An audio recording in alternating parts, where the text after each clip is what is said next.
Look up at the night sky. It stretches out before us, vast and filled with stars. Billions of galaxies sprawl across the cosmos, each containing billions of stars. It's a breathtaking sight, humbling and awe-inspiring. Yet it begs a fundamental question. Where did it all begin? And for many, this leads to an even bigger question. Who created God? This question isn't new. It's echoed through the ages, pondered by philosophers, theologians, and everyday people. The concept of a creator, a force behind the universe's existence, is deeply ingrained in human thought. But if the universe had a beginning, did God? And if so, who or what created God? This is the heart of the eternal mystery. It's a question that science, philosophy, and religion have all grappled with. Each offers different perspectives, different ways of approaching the infinite. And while there may never be a definitive answer, the search for understanding is a journey worth taking. It forces us to confront the limits of our knowledge and embrace the wonder of the unknown. The search for origins is woven into the fabric of human history. Ancient civilizations, from the Egyptians to the Greeks, developed elaborate creation myths. These stories, passed down through generations, attempted to explain the unexplainable, the existence of the universe and the forces that govern it.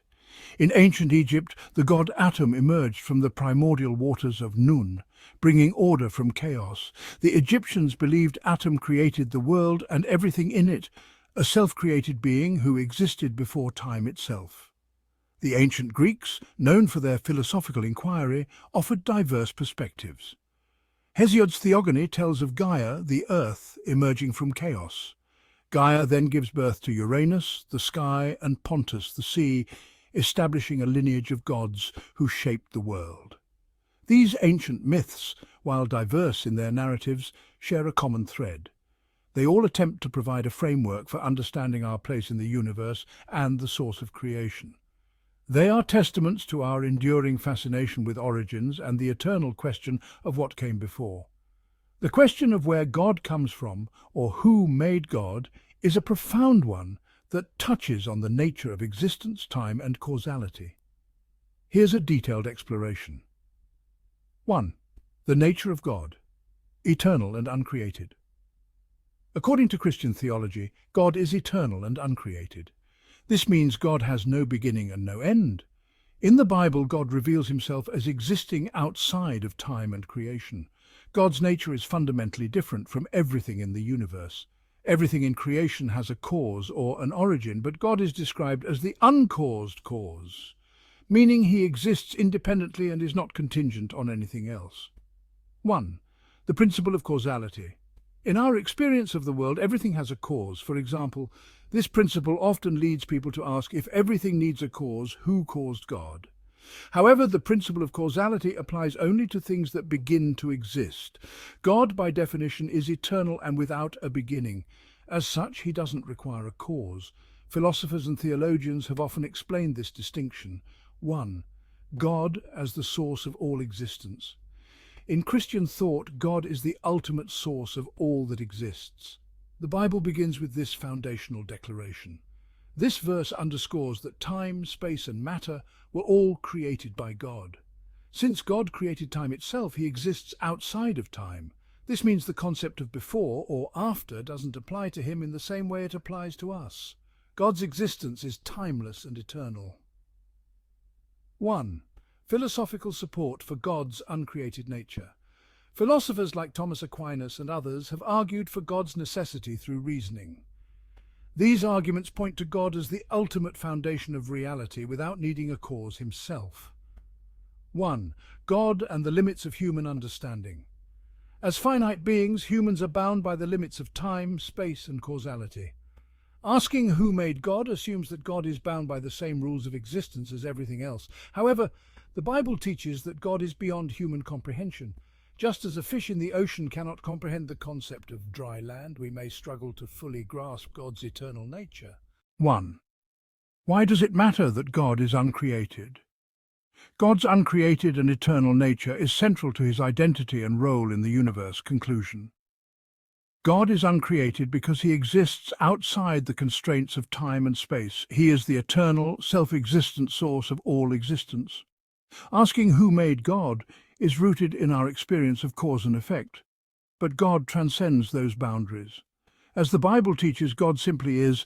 This statement captures the essence of God's being, self-existent, eternal, and beyond human comprehension.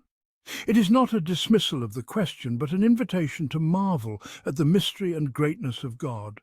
Stands as a powerful conclusion to any reflection on the book of Jeremiah or the broader biblical narrative. Here's why. 1. God's sovereignty is unshakable. The stories in Jeremiah consistently show that God is in control, even in times of chaos, judgment, and exile. He declares in Jeremiah 29:11, this reminds us that trusting God means recognizing his authority and trusting that his plans, even when unclear, are ultimately for our good. 1. God is faithful to his promises. Despite Judah's unfaithfulness, God repeatedly shows his willingness to restore and redeem his people. In Jeremiah 31:33, he promises a new covenant. This covenant points to Jesus Christ, affirming that God always fulfills his promises. 1. God is a safe refuge. Jeremiah faced incredible opposition, from imprisonment to being thrown into a cistern, yet he continued to trust in God. Jeremiah calls God his strength and fortress, Jeremiah 16:19. Trusting God means finding peace and security in him, no matter what storms come our way. 1. God's love is relentless. In the midst of judgment, God's love shines brightly. He pleads with his people to return to him and promises restoration. Jeremiah 31:3 captures his heart. This everlasting love is the foundation for our trust in who he is, a God who never gives up on his people. 1. Trusting God requires faith in his timing. Jeremiah's prophecies took years, even decades, to unfold.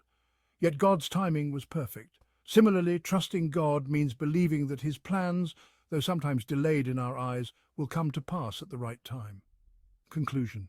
To trust in God is to rest in his sovereignty, faithfulness, love, and perfect timing. Jeremiah's life and messages teach us that no matter how dire our circumstances, God is trustworthy and unchanging. He invites us to lean on him, knowing that his plans are good, his promises are true, and his love endures forever. In every season of life, let this truth anchor your heart. Blessed is the one who trusts in the Lord, whose confidence is in him. If you enjoyed this video, please give us a thumbs up. And if you haven't already, come on over and join our family by subscribing to our channel. May God bless you and all your endeavors. Thank you for watching.